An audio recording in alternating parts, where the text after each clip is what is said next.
The massive courtroom on Station Nexus 7 buzzed with quiet conversations in dozens of alien languages. Judd Vextel adjusted his ceremonial robes and looked down at the case files displayed on his holo graphic screen. Another routine trade dispute between species, this time involving humans and the Rillian Consortium. He had handled thousands of these cases over his long career, and they usually ended with simple monetary settlements. The human defendant sat quietly at the left table. Captain Kim Ji-ho looked unremarkable by galactic standards, average height, simple clothing, no visible weapons or augmentations. His dark eyes scanned the courtroom with what appeared to be casual interest across from him.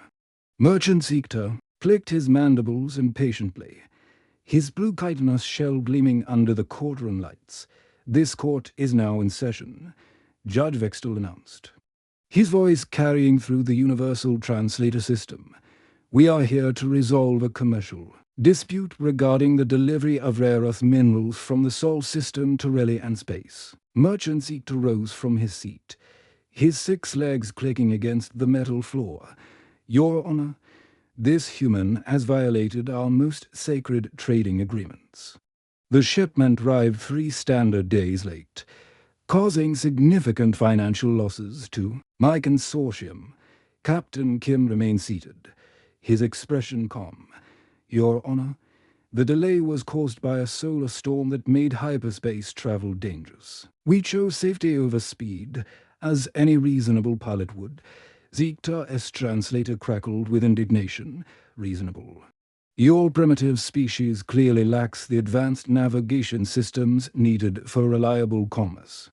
Perhaps humans simply don't possess the cognitive capacity to handle complex interstellar trade." The insult hung in the air like poison gas. Several aliens in the galley chittered and whistled, the galactic equivalent of nervous laughter. Judd Vextel had heard such comments before. Younger species often looked down on others, especially those from backwater systems like Sol. Kim Ji-ho slowly turned his head to look directly at the Rillian merchant. His voice remained perfectly calm, but something in his tone made the courtroom fall silent. "I wouldn't finish that line of thinking if I were you." Ziegler's compound eyes gleamed with what might have been amusement. "Are you threatening me? Soft skin. What could a fragile bite possibly do to a member of the Rillian warrior caste?" Kim leaned back in his chair, completely relaxed. "Where I come from, we have ancient traditions for settling disputes. We call it trial by combat. 2 parties fight until one yields or dies. The winner is declared right by the gods of war." A few aliens in the gallery made nervous sounds. Trial by combat was a barbaric practice that most civilized species had abandoned thousands of years ago. But Kim wasn't finished. "I'm personally trained in 17 different martial arts," he continued conversationally. "Taekwondo, boxing, jiu-jitsu, karate, Muay Thai, Krav Maga, wrestling, and several others. I've also noticed that your species has particularly fragile exoskeletons round the joint areas." The temperature in the courtroom seemed to drop several degrees. Kim's voice never rose above normal conversation level, but every word carried the weight of absolute certainty. He wasn't boasting or threatening.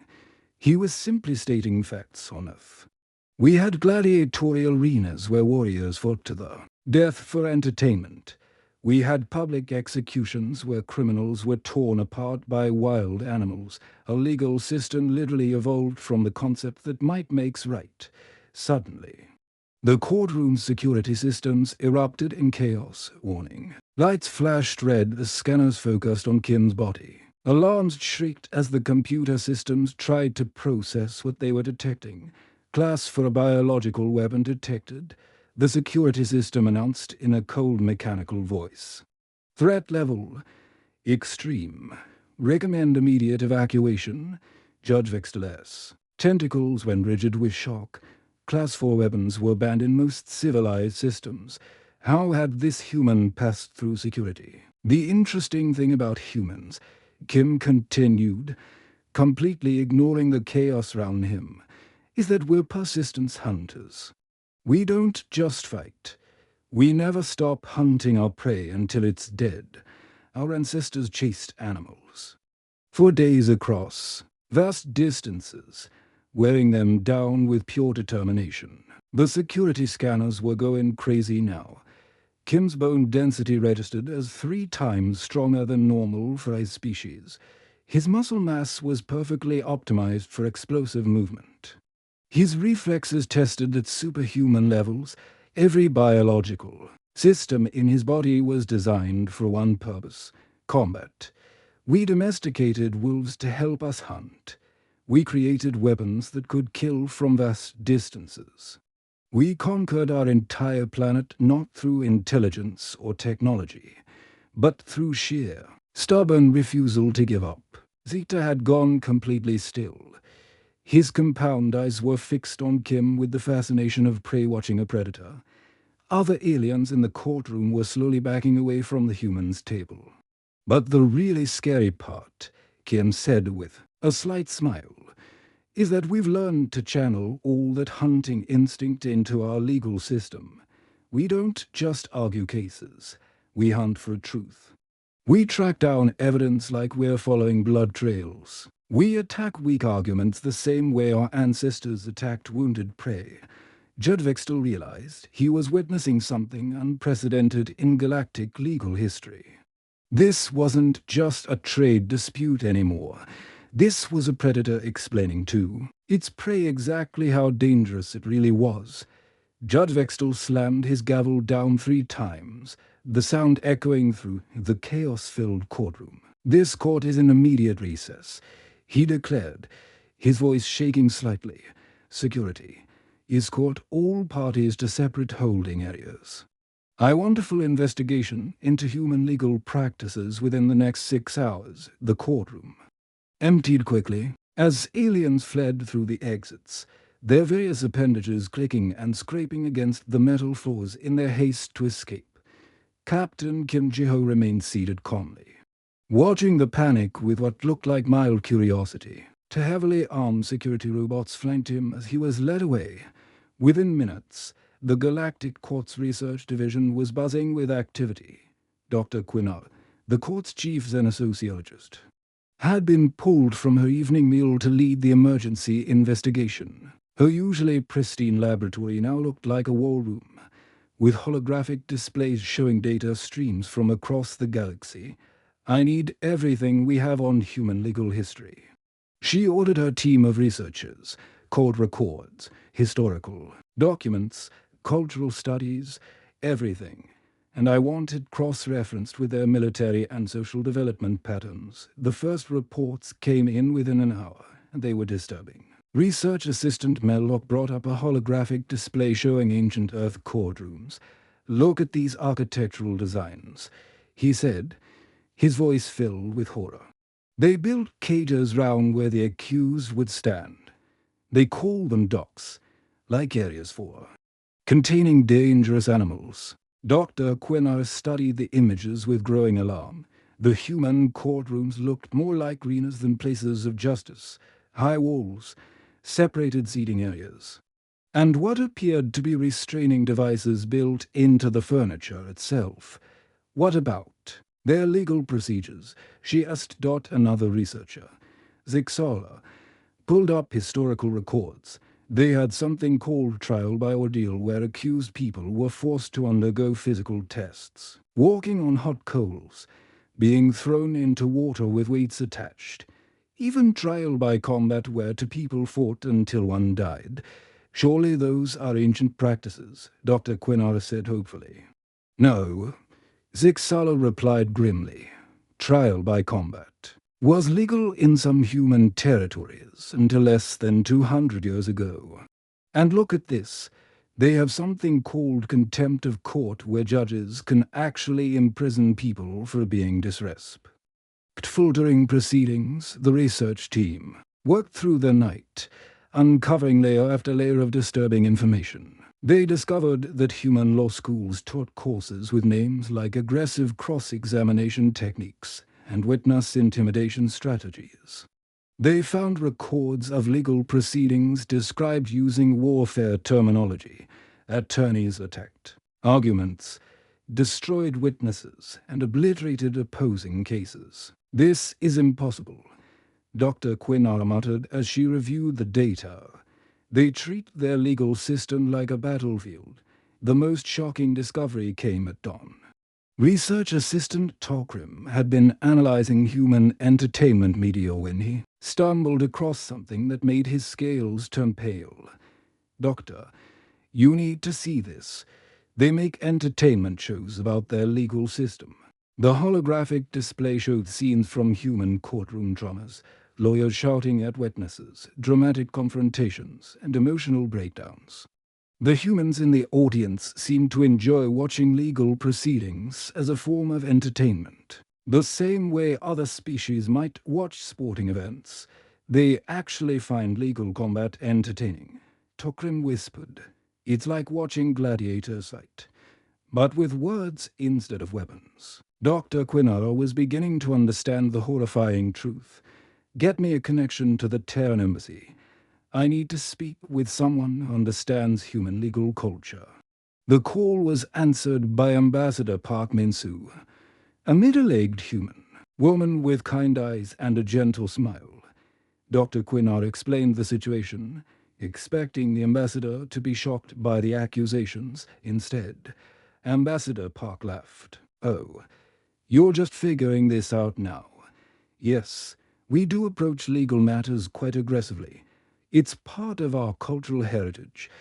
But surely you don't actually fight in courtrooms?" Dr. Quinar asked desperately. "Not physically. No. But mentally and emotionally. Absolutely. A good lawyer will tear apart weak arguments, expose lies, and pursue truth with relentless determination. We call it fighting for justice because that's exactly what it is, a fight." The ambassador's casual attitude about what the galactic community considered barbaric practices was deeply unsettling. "Don't you find such adversarial proceedings traumatic?" "Traumatic." Ambassador Park seemed genuinely confused. "Why would seeking truth be traumatic? If someone is lying or trying to hide evidence, they should be challenged aggressively. How else do you ensure justice is served?" After the call ended, Dr. Quinar sat in stunned silence. The research team had uncovered evidence of human legal practices that included public executions, physical punishment for minor offenses, and a concept called legal warfare, where attorneys were literally trained to psychologically dominate their opponent. Yes, but the most disturbing discovery was yet to come. As reports filtered in from other courts across the galaxy, a pattern emerged. Every human legal representative was causing similar disruptions. Attorney Lee Sujin had made for judges request stress leave after her aggressive fact-finding exposed corruption in a major corporate case. Prosecutor Choi Dong-yeon's opening statement had been so intense that the opposing legal team had fled the courtroom mid-trial. The message was becoming clear. Humans hadn't just developed a legal system. They had weaponized the very concept of justice itself. The emergency meeting of the Galactic Bar Association took place in the most secure conference room on Station Nexus 7. Representatives from 43 different species sat around the massive circular table. Their various breathing apparatus, translation devices, and comfort equipment creating a symphony of mechanical sounds. The air itself seemed thick with tension and fear. Judge Vextel stood at the center of the room, his tentacles trembling slightly as he addressed the assembly. "Colleagues, we face an unprecedented crisis. The human legal system appears to be fundamentally incompatible with civilized galactic jurisprudence. We have called in Dr. Zixanar, our most respected expert in human psychology, to help us understand what we're dealing with." Dr. Zixanar entered the room slowly, her reptilian scales shifting to a deep blue color that indicated serious concern. She had spent the last 30 years studying human behavior, and her reports had always been treated as fascinating but theoretical academic work. Now, suddenly, her research had become critically important to galactic security. "Thank you for coming on such short notice, Doctor," Judd Vextel said. "Please, help us understand these creatures." Dr. Zixanar activated the holographic display system and began her presentation. The first image showed the evolutionary tree of Earth's dominant species. "Humans are apex predators," she began, her voice steady despite the gravity of the situation. "They evolved from hunting animals that survived by being more dangerous than everything else on their planet." A murmur of unease rippled through the assembled judges and legal officials. Most galactic species had evolved from prey animals or peaceful herbivores. The concept of a sentient predator species was deeply disturbing to them. "Their brains are hardwired for competition and dominance," Dr. Zixanara continued. "When they encounter any form of conflict, their instinctive response is to fight until they win or die trying. They have no natural submission behaviors." Magistrate Kexler, a peaceful plant-based life form from the Andorian system, raised one of his branch-like appendages. "But surely their civilization has overcome these primitive instincts." Dr. Zixanara's scales shifted to an even darker shade of blue. "That's what makes them so dangerous. They haven't overcome their predatory instincts. They've learned to channel them into their social structures. Their legal system is essentially ritualized warfare." The holographic display changed to show footage from human courtrooms. The assembled aliens watched in horror as human lawyers paced back and forth like caged predators, their voices rising and falling with emotional intensity. They saw witnesses being questioned so aggressively that some broke down crying. They watched judges slam wooden hammers down with violent force to maintain order.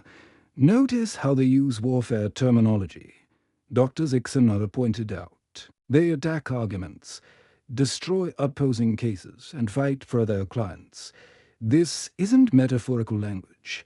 It's an accurate description of their mental processes."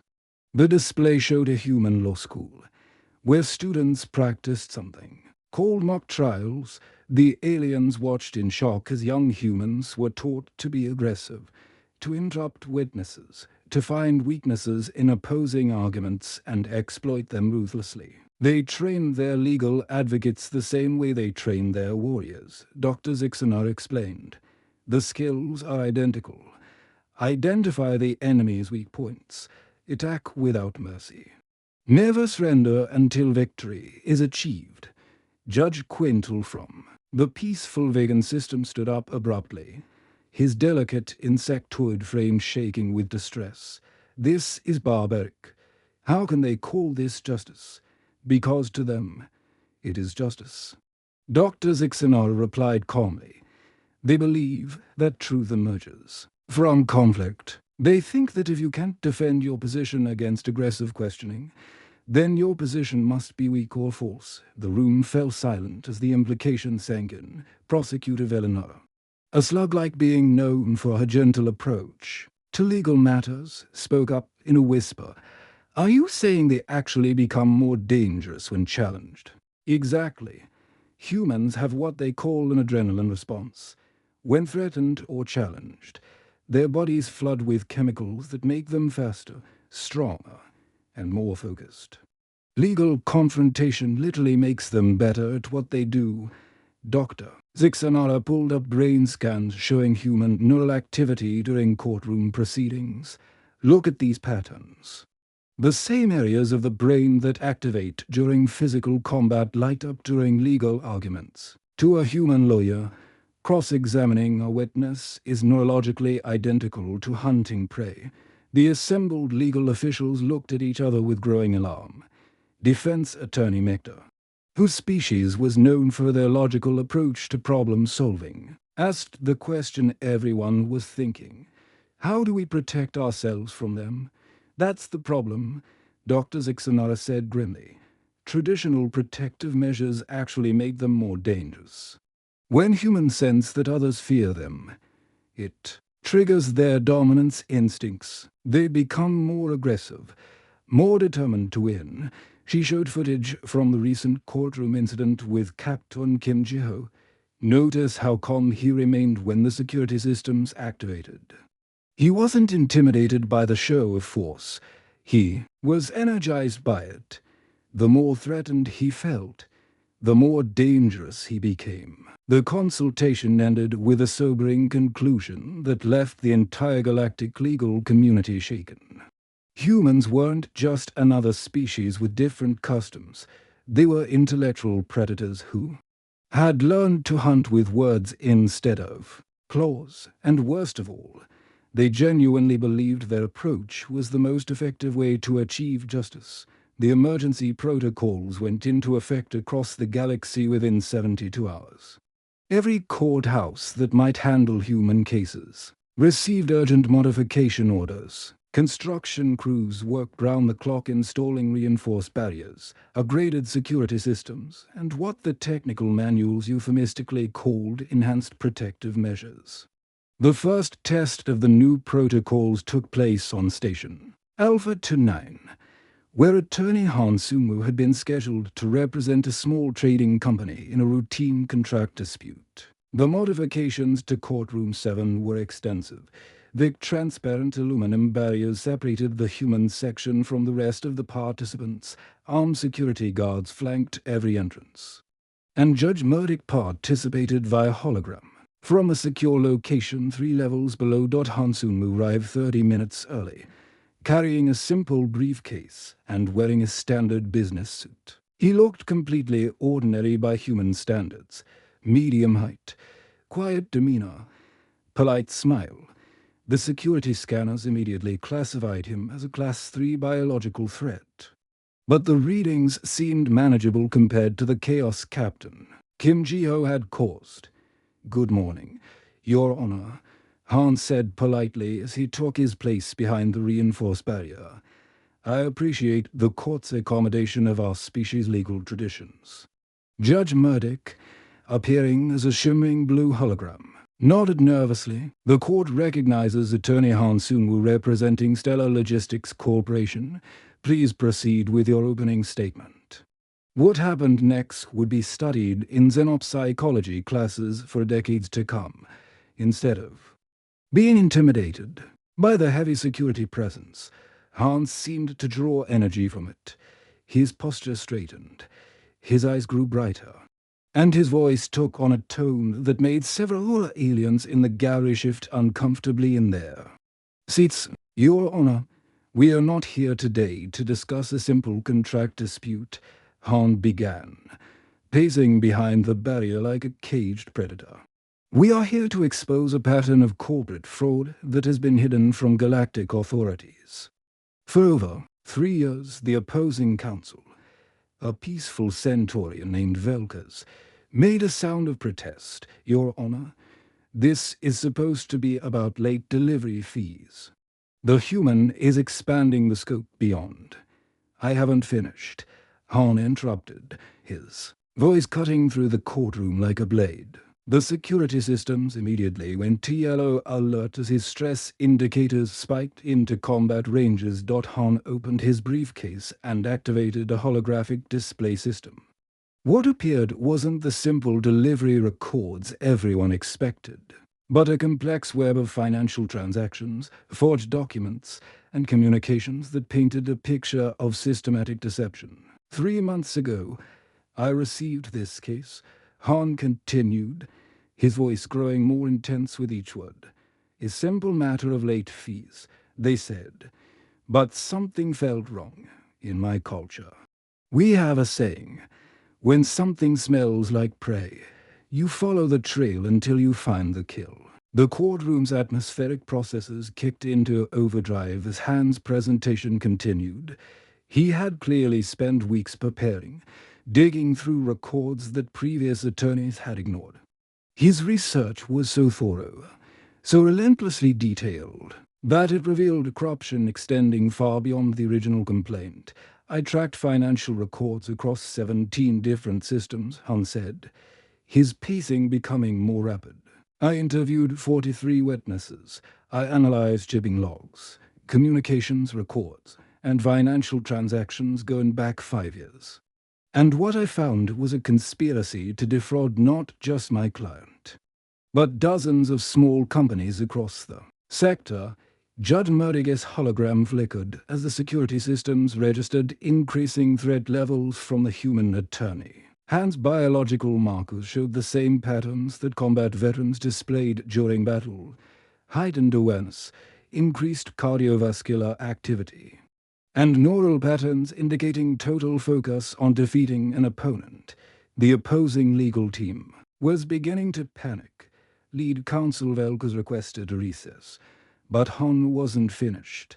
Your Honor, I have documented evidence of price manipulation, route fixing, and systematic overcharging designed to drive smaller competitors out of business. The security guards moved closer to the barrier, their weapons powered but not yet drawn. Han noticed the movement and smiled. Not a friendly expression, but the grin of a predator that had cornered its prey. The fascinating thing about humans, Han said, addressing the entire courtroom now, is that we evolved to be persistence hunters. We don't give up. We don't get tired. We follow our prey for days, weeks, months if necessary, until we run it to ground. 2 alien jurors requested medical attention as their stress levels became dangerous. The court's psychological dampeners were operating at maximum power, but they seemed to have no effect on Han's steadily increasing intensity. For 3 months, I have been hunting the truth in this case, Han continued.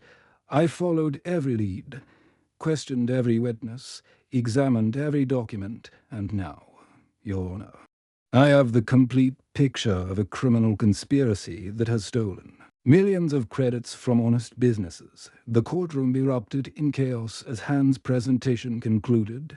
The opposing counsel formally requested immediate transfer to a non-human court system. 3 judges in the gallery fainted from stress. The security systems went to full alert as Han's biological readings registered as extreme threat level. But the most disturbing aspect wasn't Han's aggressive presentation. It was the quality of his work. His investigation had uncovered genuine crimes that the regular galactic legal system had completely missed. The heavy security measures, instead of containing the human attorney, had actually enhanced his natural hunting instincts and made him more effective than ever. Rog and Pri arrived at the hotel. Exhausted from their long journey, the receptionist greeted them with a warm smile and handed them the keys to their room. They took the elevator to the 5th floor and walked down the hallway until they reached room 5-1 to dot. As they entered the room, they were pleasantly surprised by its spaciousness and comfort. The room had a large king-sized bed, a flat-screen TV, and a mini-fridge. The bathroom was equipped with a shower and a bathtub, and there were fluffy towels and complimentary toiletries. Priya flopped down on the bed, sighing with relief. This is perfect, she said, kicking off her shoes. I can't wait to take a hot shower and get some rest. Rod nodded in agreement, setting their bags down on the floor. He walked over to the window and pulled back the curtains, revealing a stunning view of the city skyline. The sun was setting, casting a warm glow over the buildings. Look at this view, Rod said, gesturing for Priya to join him. She got up from the bed and stood beside him, taking in the breathtaking sight. They stood there for a moment, enjoying the peaceful atmosphere. Then Priya turned to Rog and smiled. I'm so glad we decided to take this trip, she said. It's been a long time since we've had some quality time together. Rog wrapped his arm round her waist and pulled her close. Me too, he said, and I promise, this is just the beginning. We're going to have an amazing time together. They spent the rest of the evening relaxing in their room, ordering room service and watching movies on the TV as they drifted off to sleep. They felt a sense of contentment and excitement for the adventures that lay ahead. The next morning, they woke up feeling refreshed and ready to explore the city. They had a delicious breakfast at the hotel restaurant before setting out on their first day of sightseeing. As they walked through the bustling streets, taking in the sights and sounds of the city, Raj and Priya felt a sense of freedom and joy. They visited famous landmarks, tried local cuisine, and even did some shopping at the markets. Throughout the day, they couldn't stop smiling and laughing together. It felt like they were falling in love all over again, rediscovering the spark that had brought them together in the first place. As the sun began to set, they found themselves in a beautiful park. Surrounded by trees and flowers, they sat down on a bench, holding hands and watching the people go by. "Thank you for bringing me here," Priya said, resting her head on Raj's shoulder. "This has been the most amazing day." Raj smiled and kissed the top of her head. "Anything for you, my love," he said. "I'm just happy to be here with you." They sat there for a while longer, enjoying the peaceful moment together, and as they walked back to the hotel, hand in hand, they knew that this was just the beginning of a wonderful new chapter in their lives.